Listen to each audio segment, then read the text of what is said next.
Absolute voorreg om vir u te sê welkom by ons opstandingsdiens, of dan eintlik beter geformuleer ons opwekkingsdiens.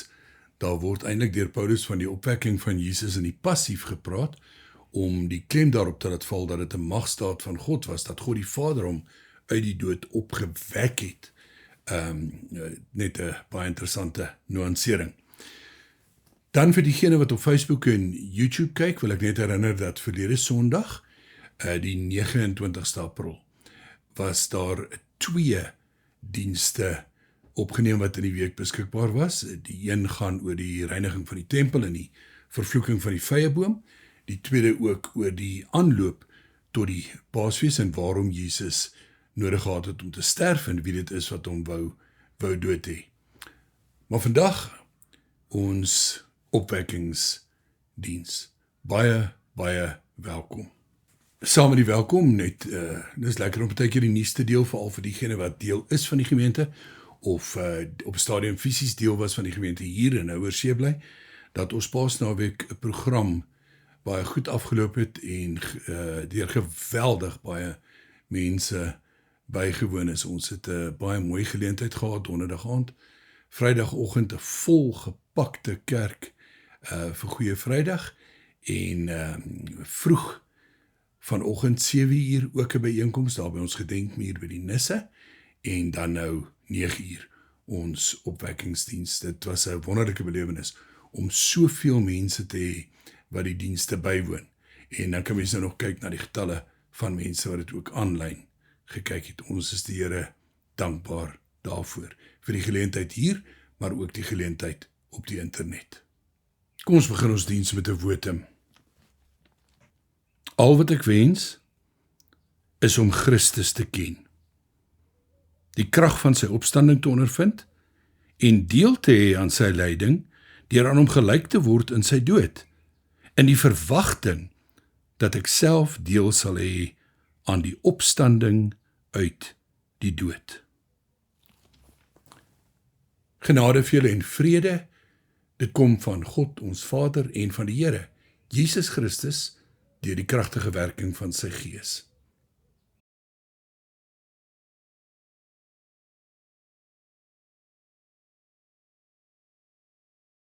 Die tema van ons diens vandag. Ek gaan uit vanuit die vertrekpunt dat feitelik almal wat kyk of luister, ken die verhaal van die opwekking van Jesus die Sondagoggend na die kruisiging op die Vrydag. So vandag wil ek nie stil staan by die gebeurtenis as sodanig nie, maar 'n bietjie 'n ander invalshoek gebruik. Ek wil hê ons moet so 'n bietjie saam kyk en nadink oor die rol van die vroue. Ons gaan 'n bietjie kyk na die rol van die vroue voor Jesus se kruisiging, enkele aspekte, dan tydens sy kruisiging, na sy kruisiging, die baie belangrike rol by die leë graf na sy opwekking ook. In 'n eerste hoofpunt kyk ons en dink ons na oor die rol van die vroue voor Jesus se kruisiging. Regdeur sy 3 jaar bedienings is daar 'n hele aantal vroue wat 'n rol speel, en baie daarvan en meeste daarvan waarskynlik in die rol van versorgers. Ek bedoel, Jesus en sy volgelinge, direkte volgelinge, die 12 en meer, moes eet, moes slaap, moes blyplek hê en so meer, en daar is voortdurend vroue by en betrokke in hierdie rol. Maar dan vind daar 'n baie belangrike verandering plaas, en myns insiens maak ons nie altyd in die teologie genoeg van hierdie baie belangrike verandering nie. Kom ons dink aan die situasie waar Jesus aan huis was by Martha en Maria, die 2 susters van sy vriend Lazarus. Jesus is besig met sy lering, en Martha is druk besig om waarskynlik kos en so meer voor te berei vir hierdie groep mense wat moet versorg word. En dan gaan haar suster Maria, en sy gaan sit by die voete van Jesus, saam met die ander disippels, die mans, om te luister na sy lering. Martha kom uit die aard van die saak by Jesus klaar, met absolute volle vertroue dat hy haar kant sal kies, en sê, Here, sê vir my suster Maria, sy moet vir my kom help. En dan is Jesus se reaksie en sy antwoord, wat my aanbetref nie net aangrypend nie, maar deurslaggewend vir die rol van vroue na Christus. Jesus antwoord, Martha, Martha, jy maak jou baie besorg oor baie dinge, maar eintlik is net een ding nodig. Maria het die beste gekies, en dit sal nie van haar weggeneem word nie. Wat my aanbetref, breek Jesus vir Maria die deur oop en vir alle vroue daarna om deel te word van die lering, deel te word van die teologie, deel te word van die leer van die boodskap, die hoor van die boodskap, die internalisering van die boodskap en uiteindelik die oordra van die boodskap. Dan wil ek 'n tweede voorbeeld noem wat vir my baie spesiaal is. Ook waar Jesus saam met die mense besig is om te eet, en dan kom daar hierdie vrou, daar's baie keer 'n bietjie meningsverskil oor wie dit was, kom daar hierdie vrou met die kosbare olie, en sy salf Jesus, en dit lok natuurlik geweldig kritiek uit, veral by die skynheiliges. Dit kon verkoop geword het vir soveel en soveel en soveel, en die geld kon aangewend word vir die armes. En dan wil ek Jesus se antwoord lees uit Markus 14, vers 8 en 9. Maar wat sy kon, het sy gedoen. Sy het vooruit al my liggaam gesalf as voorbereiding vir my begrafnis. Dit verseker ek julle, oral waar die evangelie in die hele wêreld verkondig word, sal daar ook vertel word wat sy gedoen het, tot herinnering aan haar. Die derde voorbeeld wat ek wil noem is baie bekend, maar ons is nie altyd so vertroud met die belang daarvan nie, en dit is die feit dat die twee susters van Jesus se vriend Lazarus, Martha en Maria, 'n sleutelrol speel as getuies dat Lazarus werklik dood was, dat dit nie 'n koma was of 'n skyndood nie, soveel so dat dit pertinent genoem word dat wanneer Jesus na die graf toe gaan en vra dat hulle die steen wegrol voordat hy Lazarus uit die dood uitroep, dan waarsku hulle vir Jesus, Here, dit is al die 4de dag, hy ruik al. Met ander woorde, die ontbindingsproses het al begin. Daar is geen twyfel oor die feit dat hy werklik dood is nie. En dan is hulle natuurlik ook die getuies van sy opwekking. Eerstehandse oog en oor getuies van die opwekking van Lazarus. 'n vierde wat ek wil noem is weer by Martha. Martha, wanneer sy Jesus ontmoet wanneer hy kom na Lazarus se dood, hoor die verskriklike, belangrike sleutelbelofte van Jesus oor wie en wat hy is en sy rol ten opsigte van ons lewe aan 'n kant die grens van die dood. Ek wil dit graag lees uit die bekende woorde Johannes 11 vers 25 en 26. Toe sê Jesus vir haar, ek is die opstanding en die lewe. Wie in my glo, sal lewe, al sterwe hy ook. En elkeen wat lewe en in my glo, sal in alle ewigheid nooit sterwe nie. En dan vra Jesus, glo jy dit? En dan reageer Martha, die dienende Martha, met wat my aanbetref die mooiste en kosbaarste geloofsbelijdenis. Kom ons hoor dit soos dit daar staan in vers 27. Ja, Here, sê sy vir hom, ek glo vas dat U die Christus is, die Seun van God, die een wat na die wêreld toe moes kom.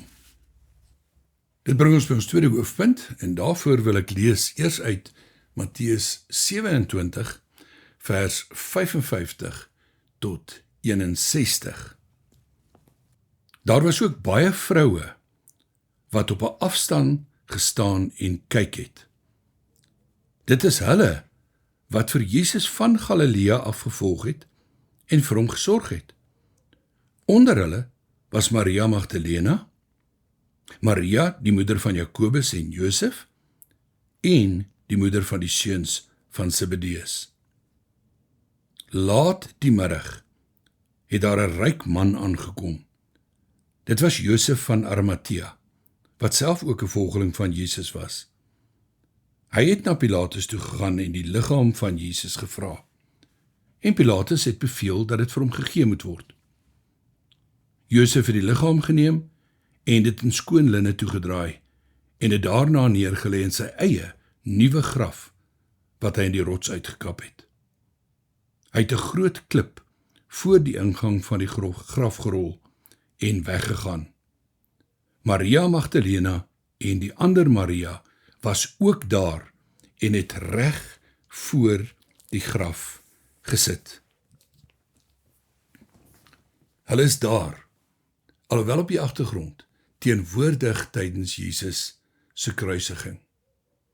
Dan nog 'n belangrike teks, Johannes 19, vers 25 tot 27.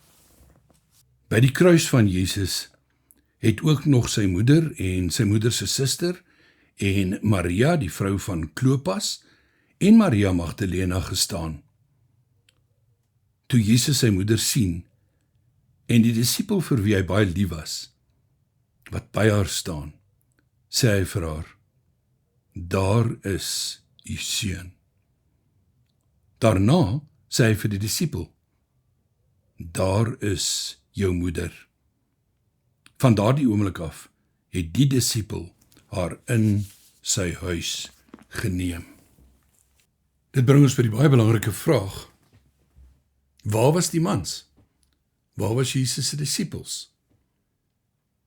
Nou ja, omdat Jesus uitgemaak is as 'n moontlike rebel, 'n gevaar vir die vrede tussen die Jode en die Romeinse regering, is die risiko dat nie net Jesus in hegtenis geneem word en gedood word nie, maar dat sy hele groep volgelinge saam met hom in hegtenis geneem en gedood word.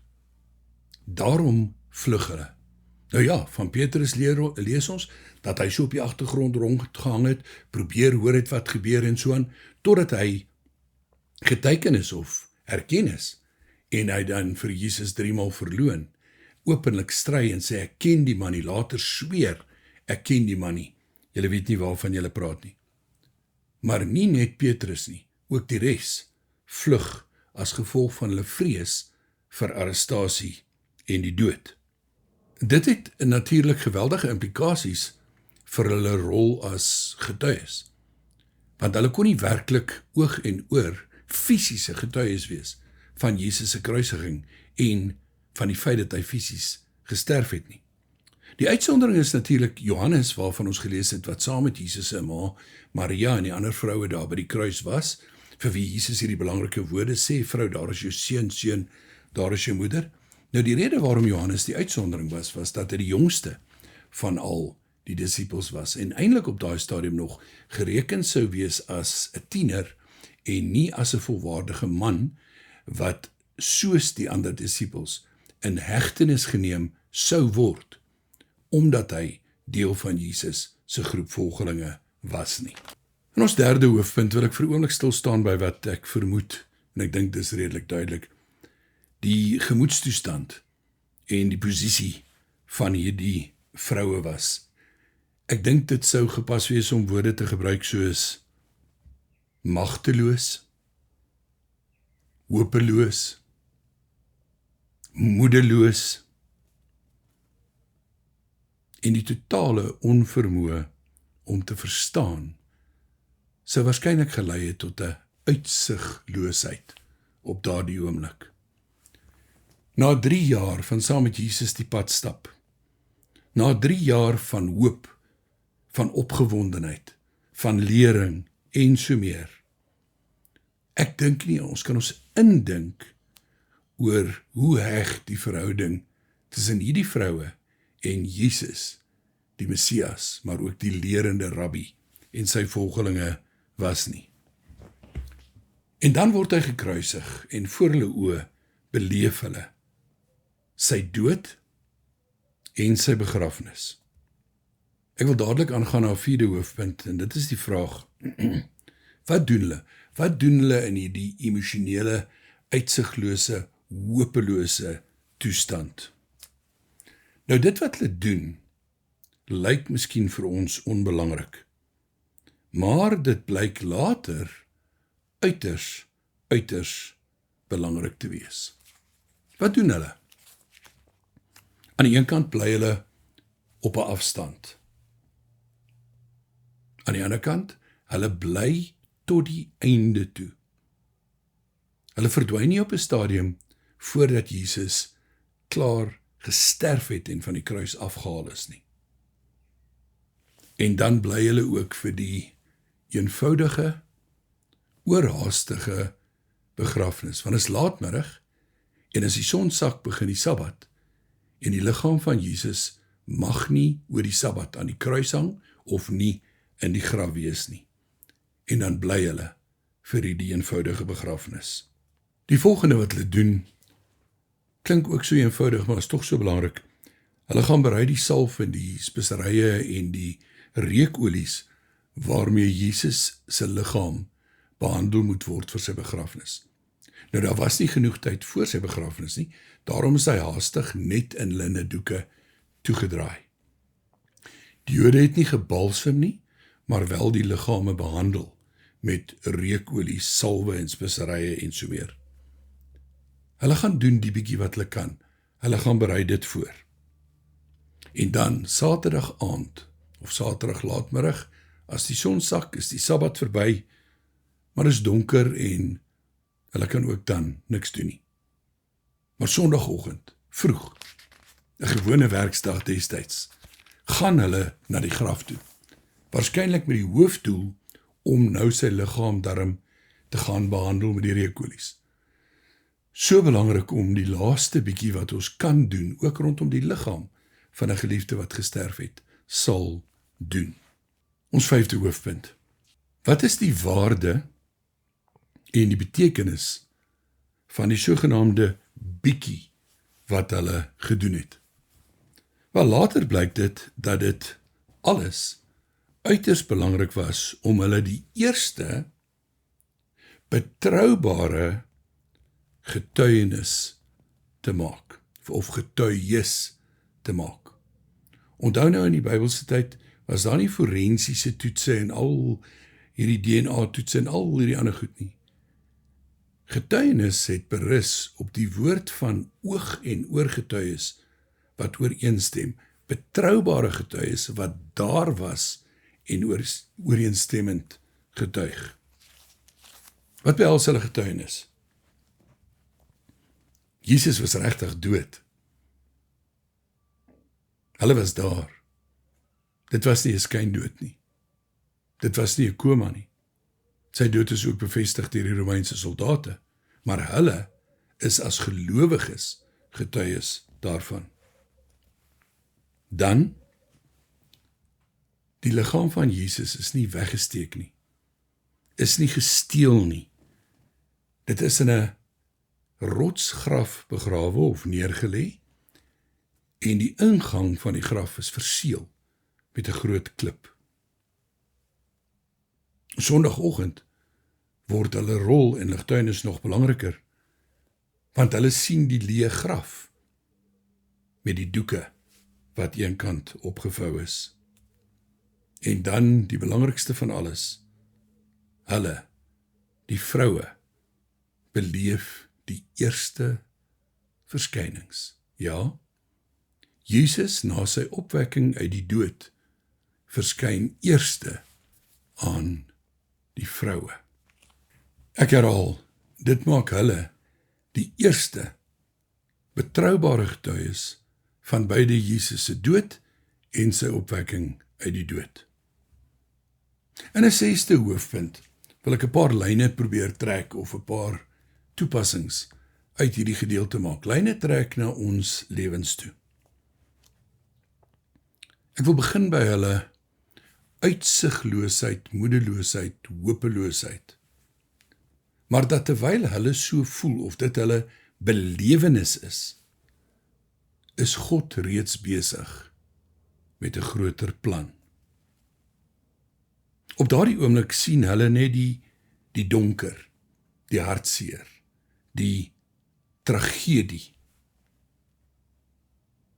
Maar die oorwinning, die draaipunt, is so naby.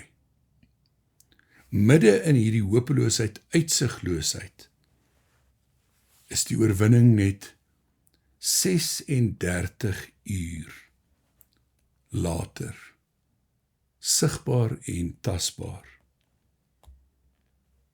36 uur later verander alles. Alles, nie net in hulle lewens nie, ook in ons lewens. 36 uur later verander alles in die geskiedenis van die ganse mensdom. Jesus leef. Derdens, die bietjie wat hulle kon doen, het hulle gedoen en God het dit gebruik. As ons hiervan toepassings wil maak, ons, en baie keer nie net onsself nie, maar ook mense baie naby aan ons, beland ook in donker, uitsiglose, hopelose situasies, wat hulle magteloos, moedeloos en uitsigloos laat. Maar dan is dit tyd om te onthou dat God sien en ken die groter prentjie. En hy is reeds besig met die groter prentjie. Dikwels in ons eie uitsigloosheid en die van ons geliefdes, lê die oplossings, die antwoorde voor die deur. Nie altyd 36 uur later nie. Nie altyd 36 dae later nie. Nie altyd 36 weke later nie. En soms nie eers 36 maande later nie, maar tog. Wat kan ons leer by die vroue en wat kan ons intussen doen? Doen intussen net die bietjie wat jy kan. En God sal dit gebruik, soos hy die visies en die brood vermeerder het. Doen intussen net die bietjie wat jy kan. Bid, help, glo. 'n magdom van ander kleiner dinge wat jy kan doen. Maar doen dit terwyl jy die res aan God opdra, aan hom toe vertrou en by hom laat. Amen. Here, baie dankie vir hierdie geleentheid om na te dink oor die opwekking, oor die oorwinning, oor die betroubare getuies, oor die implikasies daarvan vir ons lewe en ons dood. Ons wil bid dat jy nou ook vir ons sal lei, wanneer ons die nagmaal gaan gebruik, as herinneringsteken, nie net aan die dood nie, maar ook aan u oorwinning. Seën en lei ons asseblief ook daarin. Ons bid dit in afhanklikheid van u. Amen. Geliefdes, enkele opmerkings voordat ons saam die nagmaal gebruik. Die nagmaal is 'n herinneringsmaaltyd. Nou, herinneringsmaaltye is vir ons iets baie bekend. Ons hou herinneringsmaaltye oor Kersfees, oor huweliksherdenkings en veral oor verjaardae en baie keer ook herinneringsmaaltye aan iemand se fisiese dood. Ons noem dit onthou-maaltye, herdenkingsgeleenthede.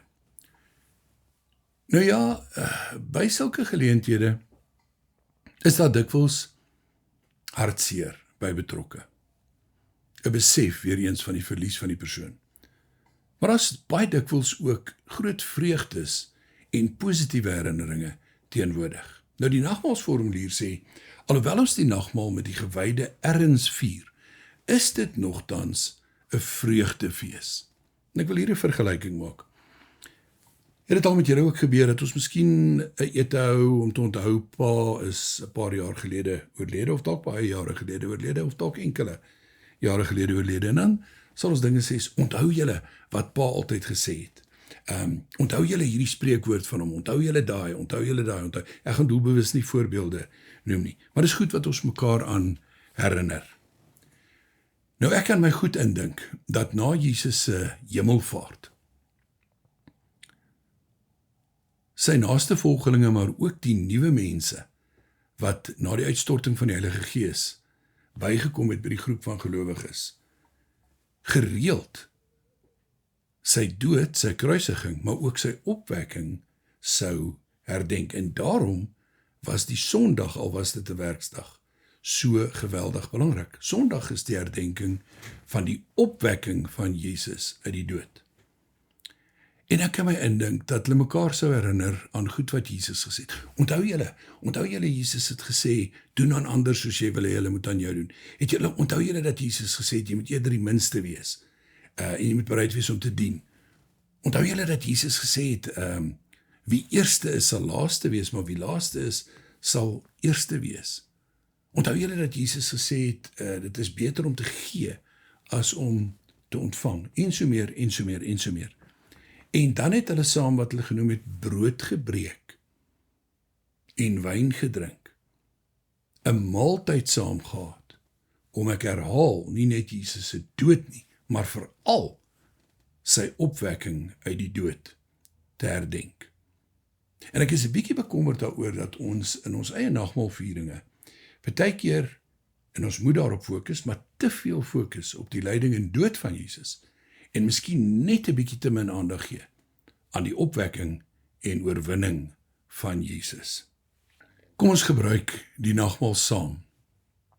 Nie net om te onthou dat Jesus vir ons gesterf het nie, maar ook dat hy ter wille van ons opgewek is. Geliefdes, die brood wat ons breek, dit is die gemeenskap met die liggaam van die Here Jesus Christus. Neem dit, eet daarvan. Dink daaraan en onthou dat sy liggaam gebreek is tot 'n volkome versoening van ons sondes.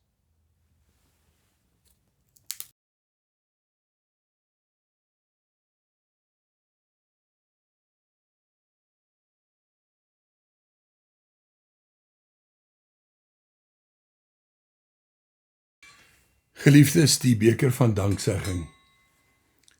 Dit is die gemeenskap met die bloed van die Here Jesus Christus. Neem dit. Drink daarvan. Dink daaraan en glo dat sy bloed vergiet is tot 'n volkome versoening van ons sondes. En dink aan sy belofte. Ek is die opstanding en die lewe. Wie in my glo, sal lewe, ook al sterwe hy.